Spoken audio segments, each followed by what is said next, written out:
Vegetable తయారు చేసే విధానం అండి. బీన్స్, ఆనియన్స్, పచ్చిమిర్చి, ఆలు, క్యారెట్, కరివేపాకు, టమాటా, అల్లం వెల్లుల్లి పేస్ట్ పెట్టుకున్నానండి రెడీగా. మిల్లీ మేకర్స్ అండి, హాట్ వాటర్లో నానబెట్టుకున్నాను ఒక 5 minutes. రైస్ 1 hour ముందే నానబెట్టుకున్నాను. ½ an hour అయినా సరిపోతుంది.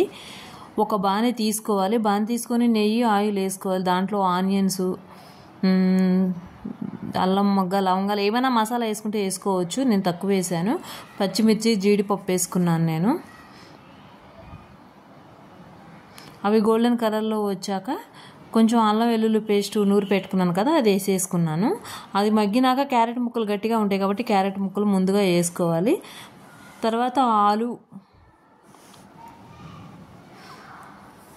ఆలు ముక్కలు వేసుకోవాలి. తర్వాత బీన్స్, తర్వాత టమాటా అన్ని ముక్కలన్నీ వేసుకోవాలి. మీకు నచ్చిన కూరగాయల ముక్కలన్నీ వేసుకోవచ్చు, బెండకాయ తప్ప.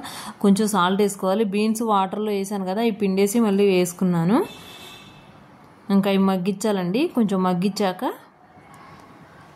కొంచెం ధనియాల పౌడర్, సాల్ట్ ముందే వేసుకున్నాను. మాకు సరిపోతే మళ్ళీ చూసి వేసుకోవాలండి. ధనియాల పౌడర్ వేసుకున్నాను. ఏ కప్పుతో అయితే రైస్ తీసుకున్నానో అదే కప్పుతో రైస్కి 2 కప్పులు వాటర్ పోయాలి. నాకు కెమెరా అందుకే ఒక కప్పు చూపించానండి. నేను 2 కప్పులు రైస్ వేసుకున్నాను. 4 కప్పుల 4 cups వాటర్ పోసుకున్నాను. అవి రైస్ వేసుకున్నాను. వాటర్ వేసుకుంటున్నాను. రైస్ వేసుకున్నాను. చూడండి, వాటర్ మసిలినాక ఉప్పు తగినంత వేసుకోవాలండి. చూడండి, కొత్తిమీర, పుదీనా వేసుకోవచ్చు. నేనైతే పుదీనా వేసుకుని ఓన్లీ కొత్తిమీర. చూడండి, వెజిటేబుల్ రైస్ అండి. ఒకసారి ట్రై చేసి చూడండి. థ్యాంక్ యూ అండి. లైక్